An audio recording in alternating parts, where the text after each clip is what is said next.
É um grande prazer ter você aqui fazendo esse curso e para mim também é um enorme prazer poder compartilhar algumas informações com vocês e, lógico, tentar chegar a uma boa utilização da comunicação na sua unidade de preparação técnica. Bom, eu tenho um blog que costuma ter várias coisas atuais. São vídeos, são infográficos, artigos, etc. E eu sugiro que você também acompanhe. Entra lá, o edux.com.br, porque é um complemento de tudo que nós vamos ver aqui durante essas aulas, tá bom? Bom, vamos começar. A questão é que o processo de comunicação, de um modo geral, ele envolve 5 elementos. E é importante que você saiba a lógica de cada um deles para poder fazer um uso melhor. Então, eu vou explicar passo a passo como é que ele funciona, tá bom? Vou fazer aqui na lousa, porque dá uma facilidade de entendimento. Então, começa por quem o processo? Eu. Eu estou colocando eu no sentido de explicar que quem quer falar alguma coisa a alguém tem a responsabilidade sobre esse processo. O que significa isso? Este eu pode ser você mesmo ou a sua instituição de ensino falando com o público interno e alunos, tá? Então este eu recebe na sua carga de responsabilidade o quê? Responsabilidade, fazer o outro entender. Isso é uma coisa bastante importante. Significa que todo o processo de comunicação só se fecha quando a outra pessoa entende perfeitamente aquilo que você quis dizer. Eu falar e o outro não absorver a mensagem, nós não temos um processo de comunicação. Então, não adianta eu dizer simplesmente, falar, nossa senhora, mas que gente não consegue entender aquilo que eu estou falando. Olha, o problema é seu, o problema é meu se eu não estou conseguindo passar a mensagem adiante. Então a responsabilidade é sempre de quem fala, porque eu é que tenho um objetivo a atingir. E aí tem o segundo ponto importante, objetivo. Todas as vezes que você fizer um processo de comunicação, você deve levar em consideração o quê? O objetivo a ser atingido. E é você quem determina isso. Eu imagino que nesse momento você deve estar pensando, pô, mas não é meio óbvio isso? Se eu estou falando com alguém e eu sei qual é o meu objetivo? Mais ou menos. Inúmeras vezes nós nos perdemos no objetivo. E aí nós começamos a fazer uma comunicação que não chega no ponto ideal que nós queremos. Então o objetivo é, o que eu quero neste momento? Atrair alunos. Então vamos fazer uma comunicação com o objetivo de atrair alunos. Em outro momento, o que eu quero? Quero reter o aluno dentro da minha unidade. Então vamos fazer uma comunicação específica para isso. Quando eu simplesmente digo meu objetivo é falar com o aluno, não é um objetivo, concorda? Falar virou a tarefa apenas da coisa. Então você precisa preparar muito bem o seu objetivo e entender que a sua responsabilidade é fazer o outro entender o que você realmente quer dizer. Ok, eu tenho então do outro lado outros que podem ser os seus alunos, podem ser os seus funcionários. Bom, qual é a lógica entre um processo e outro? É que as pessoas que estão do outro lado te ouvindo têm necessidades, expectativas diferentes das suas. Então eu vou colocar aqui expectativas porque é o principal deste processo. As expectativas do outro precisam ser atendidas, senão você não consegue chegar ao seu objetivo. Esta é a lógica de qualquer processo de comunicação e do marketing em geral. Nós estamos falando do endomarketing, a lógica é a mesma. Então, perceba um exemplo que talvez justifique melhor. Eu conseguiria vender a você um elemento adicional num curso que você não quer, que você não precisa, que você não tem uma expectativa de encontrar num curso? Não, certamente não. Porque a ideia que muita gente tem é que tudo é possível ser vendido e se cria uma necessidade a partir do nada. Não é verdade. Eu tenho que atender uma expectativa do meu público. Então, o seu curso oferecido deve atender a expectativa deste público. Quando você fala com funcionários, as expectativas do funcionário devem ser atendidas. E o que é isso? Significa dar tudo o que as pessoas querem, o que as pessoas pedem? Não, Também não é isso.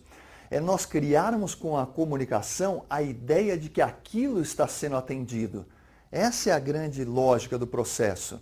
Então, as expectativas, por exemplo, do público é ser atendido com rapidez. Ah, que legal. Eu posso fazer isso? Tenho como? Não tenho.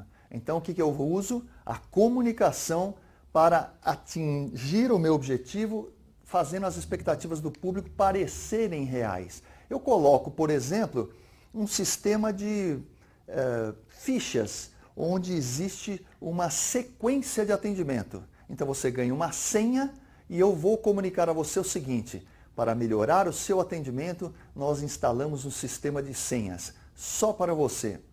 No fundo, não sei se você percebeu, eu não melhorei o atendimento. O que eu fiz foi criar uma lógica para que o público pense que com a senha tudo estará mais organizado e o processo tende a ser mais rápido. Mas é só uma tendência, não é uma verdade. Então aqui eu tenho que atender às expectativas do meu público. E para isso eu preciso conhecer o público, saber dele. Um processo que é muito importante também disso é os vínculos. Esse é um pedaço da comunicação. Vínculos que nós instituímos com o nosso público. O que significa vínculo? Eu tenho que ter intimidade? Claro que não, é lógico que não. Eu, para criar vínculos com os meus funcionários, eu preciso fazer um happy hour todos os dias? Eu preciso estar com eles depois do expediente? Não, não é nada disso. O vínculo precisa ser criado para que as pessoas se apropriem do conteúdo da sua comunicação. Isso é muito importante, porque quanto mais vínculos nós tivermos, mais fácil o público aceitar a nossa comunicação. E como é que eu crio esses vínculos no meu dia a dia? Com algumas ações absolutamente simples. Do ponto de vista do funcionário, por exemplo, basta eu dizer bom dia, boa tarde, foi um bom trabalho, como foram suas férias, como foi o seu final de semana, feliz aniversário para você, coisas dessa natureza. Você fala, nossa, mas isso é muito pequeno, não é? É verdade, isso é muito pequeno, mas faz um efeito enorme. Você vai criando um estoque de boa vontade no público. Essa é a parte mais importante. Quando eu falo dos alunos, o que eu uso? Exatamente as mesmas lógicas e mais algumas. Por exemplo, chamar o aluno pelo nome. Quando você chama a pessoa pelo nome dela, aquilo cria um vínculo muito maior. Puxa vida, ele se lembra de mim. Entre tantos alunos dessa escola, ele sabe exatamente qual é o meu nome. Faz uma diferença enorme. Ou, como vão os seus estudos? E aquela sua dificuldade? Posso te ajudar em alguma coisa? Eu estou demonstrando um vínculo. Pode ser que eu resolva o problema do aluno, mas o fato de eu ter me preocupado com ele já gerou um vínculo bastante importante. Então nós temos que criar isso para fazer a ligação entre os dois pedaços aqui, entre quem fala e quem ouve. E aí eu tenho mais dois elementos da comunicação que são muito importantes. Quais são eles? Eu tenho aqui o conteúdo da minha comunicação. O que é o conteúdo? Tudo aquilo que eu falo para as pessoas, tá certo? Conteúdo é um conjunto racional que as pessoas ouvem e entendem, portanto é a comunicação verbal. É fácil então fazer uma comunicação pensando nessa questão do conteúdo?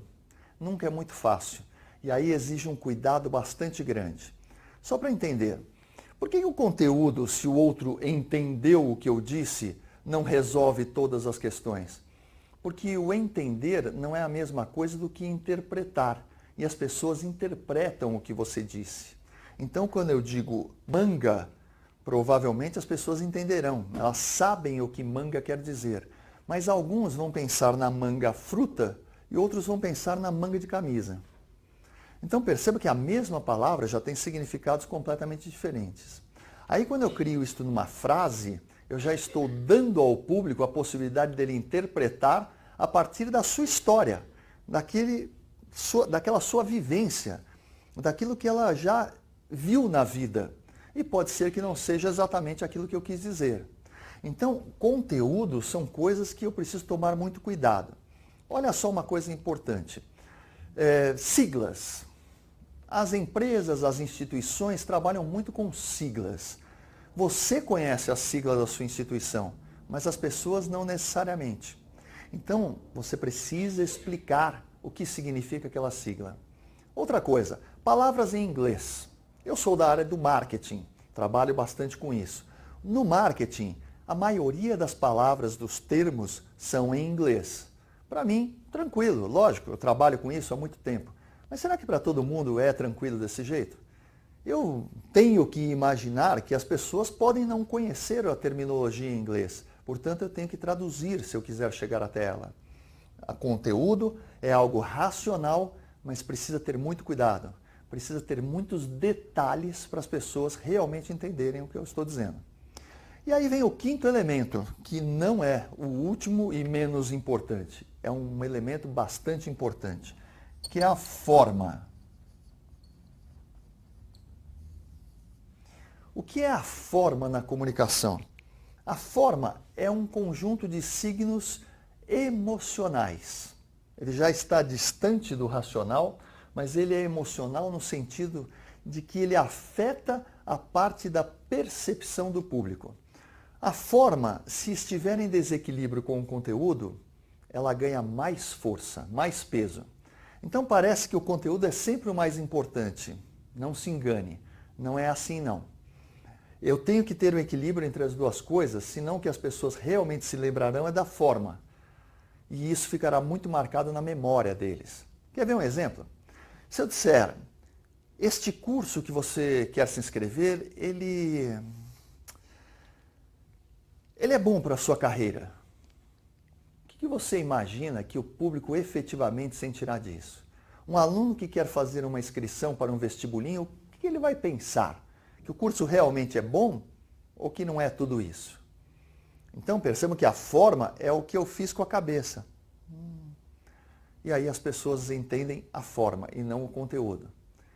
Se eu disser para alguém, olha, acredite no que eu vou te dizer, a solução é ideal. Eu estou fazendo um gesto de que não é tão ideal assim.